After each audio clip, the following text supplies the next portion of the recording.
Chapter 39. From the blue, purple, and scarlet yarn, they made the garments for officiating, for serving in the holy place. And they made the holy garments for Aharon, as Jehovah had ordered Moshe.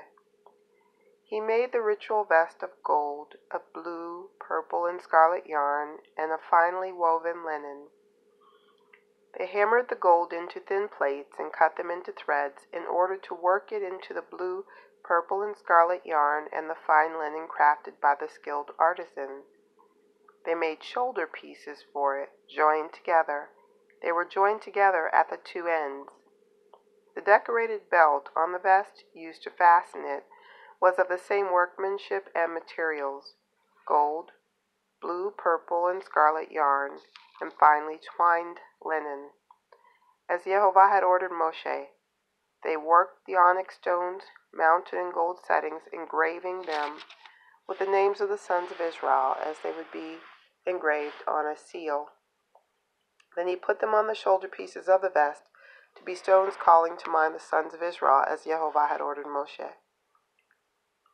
He made the breastplate. It was crafted by a skilled artisan and made like the work of the ritual vest of gold, blue, purple, and scarlet yarn, and finely woven linen. When folded double, the breastplate was square. Doubled, it was a handspan by a handspan. They put on it 4 rows of stones. The first row was a carnelian, a topaz, and an emerald. The second row, a green feldspar, a sapphire, and a diamond. The third row, an orange zircon, an agate, and an amethyst. And the fourth row, a beryl, an onyx, and a jasper. They were mounted in settings of gold. The stones corresponded to the names of the 12 sons of Israel. They were engraved with their names as a seal would be engraved, each name representing one of the 12 tribes. On the breastplate they made 2 pure gold chains twisted like cords. Also for the breastplate they made 2 settings of gold and 2 gold rings, and they put the 2 rings at the 2 ends of the breastplate. They put the 2 twisted gold chains in the 2 rings at the ends of the breastplate, and attached the other 2 ends of the twisted chains to the front of the shoulder pieces of the ritual vest. They also made 2 gold rings and put them on the 2 ends of the breastplate at its edge and on the side facing in toward the vest. Also, they made 2 gold rings and attached them low on the front part of the vest's shoulder pieces, near the join, above the vest's decorated belt. Then they bound the breastplate by its rings to the rings of the vest with a blue cord, so that it could be on the vest's decorated belt, and so that the breastplate would not swing loose from the vest, as Jehovah had ordered Moshe. He made the robe for the ritual vest. It was woven entirely of blue, with its opening in the middle, like that of a coat of mail, and with a border around the opening so that it wouldn't tear.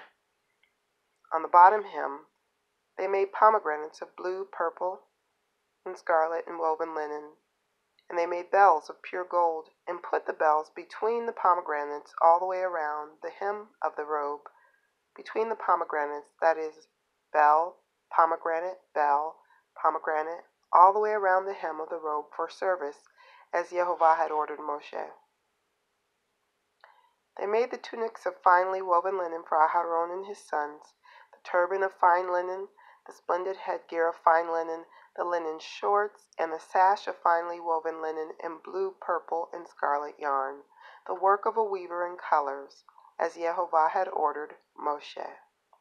They made the ornament for the holy turban of pure gold, wrote on it the words, "Set apart for Jehovah," like the engraving on a seal, and tied a blue cord on it to fasten it to the front of the turban, as Jehovah had ordered Moshe.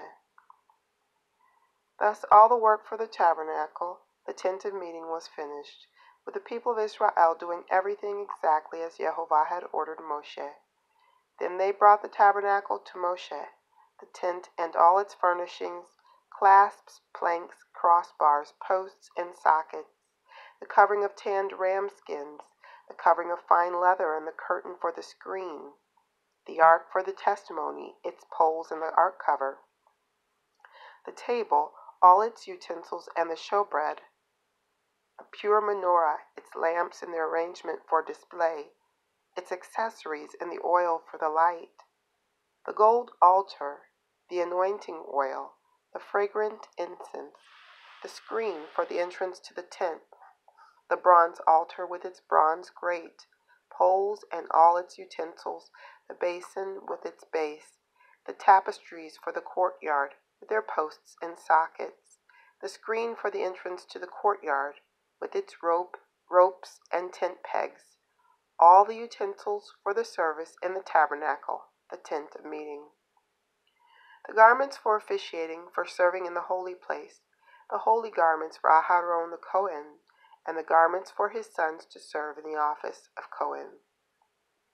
The people of Israel did all the work just as Jehovah had ordered Moshe. Moshe saw the work, and there it was. They had done it. Exactly as Jehovah had ordered, they had done it. And Moshe blessed them.